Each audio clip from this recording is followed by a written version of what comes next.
মূর্তি নিয়ে বিতর্কে নয়া মোড়। বিশেষজ্ঞ কমিটি গঠন করল রাজ্য সরকার। ৩৯ বছরের মহারাজার ৬৫ বছর বয়স্ক চাইনিজ টাইপের মর্মর মূর্তি কি স্থান পাবে বিমানবন্দরে, নাকি পরিবর্তিত হতে পারে মহারাজার মূর্তি, খতিয়ে দেখছেন বিশেষজ্ঞ কমিটি। তবে ছলনার শেষ নেই। নানাবিধ অবান্তর প্রশ্ন তুলে বিভ্রান্ত করার চেষ্টা হচ্ছে বিশেষজ্ঞ কমিটিকে, এমনকি প্রশাসনকেও। যুক্তি পাল্টা যুক্তির বেড়াজাল থেকে বেরিয়ে বিশেষজ্ঞ কমিটিকে প্রশাসনকে দেখাতে পারবে সঠিক দিশা, নাকি নাক কাটা যাবে রাজ্যের? রাজ্য প্রশাসনের সদিচ্ছা থাকার পরেও আগামী দিনে রাজনৈতিক ইস্যু হয়ে ওঠার হাত থেকে কি পরিত্রাণ পাবে প্রশাসন?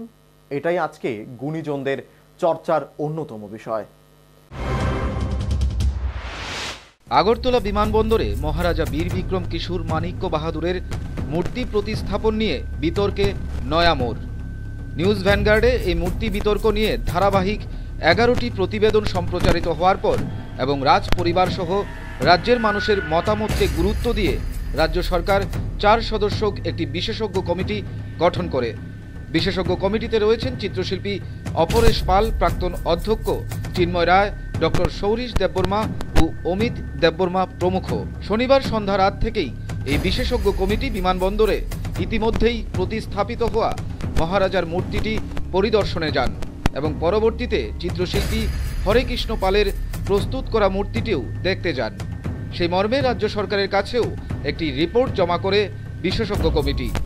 বিশেষজ্ঞ কমিটির রিপোর্ট অনুযায়ী বিমানবন্দরে ইতিমধ্যে প্রতিস্থাপিত হওয়া শিল্পী শ্যামাপ্রসাদ ভট্টাচার্যের মূর্তিটিতে ৩৯ বছর পর্যন্ত বেঁচে থাকা মহারাজকে ৬৫ বছরের বৃদ্ধ দেখাচ্ছে বলে উল্লেখ করা হয়েছে, যা কিনা নিউজ ভ্যানগার্ডে বারবার দেখানো হয়েছিল। যদিও আর্ট কলেজের প্রিন্সিপাল অভিজিৎ ভট্টাচার্য এবং শিল্পী শ্যামাপ্রসাদ ভট্টাচার্য বিশেষজ্ঞ টিমকে জানিয়েছেন, পরবর্তী ৪৮ ঘন্টার মধ্যে মূর্তিটিতে মহারাজার মস্তকটি সরিয়ে দিয়ে নতুন কম বয়স্ক মহারাজের মস্তক বসিয়ে দেওয়া হবে। প্রশ্ন উঠছে, মস্তক যদিও বা পরিবর্তিত হয়, ৬৫ বছরের বয়স্ক দেহের গঠন কিভাবে পরিবর্তিত করবেন এই শিল্পীরা? বিপরীতে চিত্রশিল্পী হরেকৃষ্ণ পালের মূর্তিটি দেখার জন্য বিশেষজ্ঞ টিম ছুটে যান শিল্পীর নিজ ভূমিতে। বিশেষজ্ঞরা হরেকৃষ্ণ পালের প্রস্তুত করা মহারাজের মূর্তিটি দেখে বহুলাংশে সন্তুষ্ট হলেও শেষ তুলির টান না হওয়াতে পূর্ণাঙ্গ রিপোর্ট দিতে পারেননি। শিল্পী হরেকৃষ্ণ পাল বিশেষজ্ঞ কমিটির কাছে 16 ঘন্টার সময় চান এবং এই সময়ের মধ্যে মহারাজার মূর্তিটি সম্পূর্ণভাবে উপস্থাপনযোগ্য করে তুলবেন বলে আর্জি জানান। শেষ তুলির টান সম্পূর্ণ না হওয়ার পেছনে শিল্পী হরেকৃষ্ণ পালের যুক্তি হল, একতরফাভাবে কোনোরূপ পর্যবেক্ষণ না করে বিকল্প মূর্তিটিকে বিমানবন্দরে বসিয়ে দেওয়ায় তিনি মর্মাহত। মুমূর্ষু অবস্থা থেকে মহারাজার মূর্তির কাজটি সম্পন্ন করতে তিনি উৎসাহ দেখাতে পারেননি, কিন্তু বিশেষজ্ঞ টিমের আচমকা সফরের পরেই তিনি যেন প্রাণ খুঁজে পান। রবিবার দুপুর 12টার মধ্যেই শিল্পী হরেকৃষ্ণ পাল তার প্রস্তুত করা মূর্তিটিতে শেষ তুলির টান দেওয়ার কাজ সম্পন্ন করেন। এবার দেখুন দর্শক বন্ধুরা, এই হচ্ছে বিমানবন্দরে ইতিমধ্যেই প্রতিস্থাপিত হওয়া ভারপ্রাপ্ত অধ্যক্ষ অভিজিৎ ভট্টাচার্য ও শিল্পী শ্যামাপ্রসাদ ভট্টাচার্যের প্রস্তুত করা মহারাজার মর্মর মূর্তি।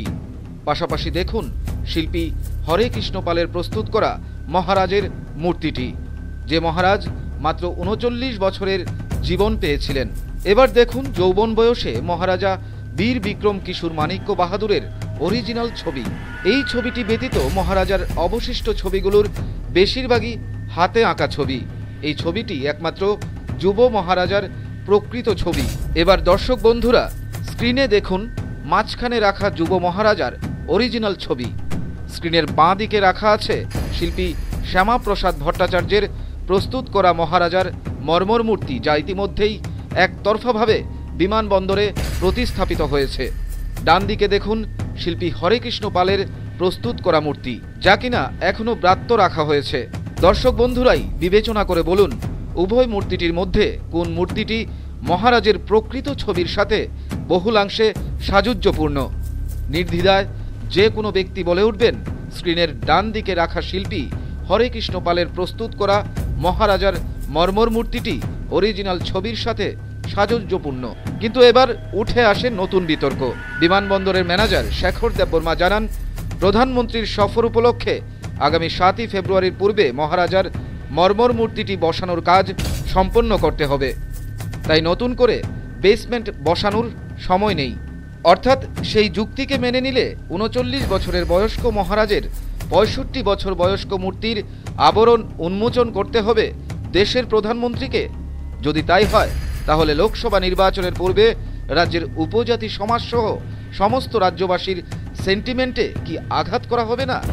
তাহলে বিকল্প কি? আধুনিক কারিগরি প্রযুক্তিবিদ্যায় রাজ্যে প্রাপ্ত বিশেষ প্রকৃতির আঠার সংমিশ্রণে বেসমেন্ট তৈরি করলে ২৪ ঘন্টার মধ্যে যে কোনো ঢালাই আরও বেশি মজবুত হতে বাধ্য। সে মর্মে শিল্পী হরেকৃষ্ণ পাল দায়িত্বপ্রাপ্ত ট্রান্সপোর্ট সচিব ডার্লং সাহেবকে একটি চিঠিও প্রদান করেছেন। এবার চলে আসলো আরও এক নতুন বিতর্ক। প্রশাসনের কাছে আর্ট অ্যান্ড ক্রাফট কলেজের ভারপ্রাপ্ত অধ্যক্ষ অভিজিৎ ভট্টাচার্য সাহেব সম্ভাব্য মিথ্যাচার করে বলেছেন মূর্তি বানানোর জন্য শিল্পী হরেকৃষ্ণ পালের কাছে কোনো অর্ডারই দেওয়া হয়নি। অথচ নিজের প্রিয়ভাজন শিল্পী শ্যামাপ্রসাদ ভট্টাচার্যকে মূর্তি বানানোর কথা বলার ২৫ দিন পর কলেজের ফ্যাকাল্টি কাউন্সিলের সভায় বিষয়টি উত্থাপিত হতেই কলেজের অপর এক ফ্যাকাল্টি শিল্পী হরেকৃষ্ণ পালকে ডেকে মূর্তি বানানোর অর্ডার দেন খোদ ভারপ্রাপ্ত অধ্যক্ষ নিজেই।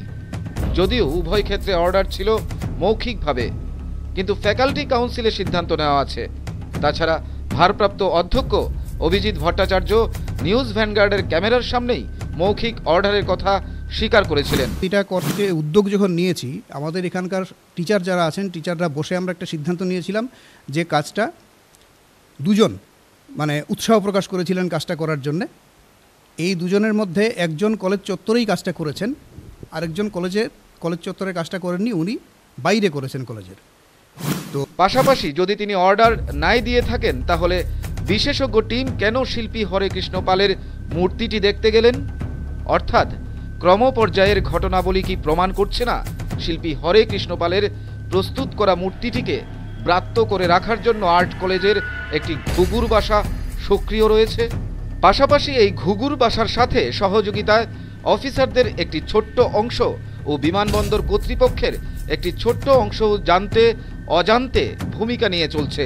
যেখানে রাজপরিবার বিমানবন্দরে প্রতিস্থাপিত মূর্তিটিকে চাইনিজ আদলে বৃদ্ধ মহারাজার মূর্তি হিসাবে চিহ্নিত করেছেন, সেখানে রাজ্য সরকারের সদিচ্ছা অনুযায়ী গঠিত হওয়া বিশেষজ্ঞ টিম নিরপেক্ষ পর্যবেক্ষণ রিপোর্ট প্রদান করবেন বলে রাজ্যবাসী আশা করেন, যাতে করে রাজ্যের নাকও কাটা যাবে না, কোনো ধরনের রাজনৈতিক ইস্যু উত্থাপিত হবে না।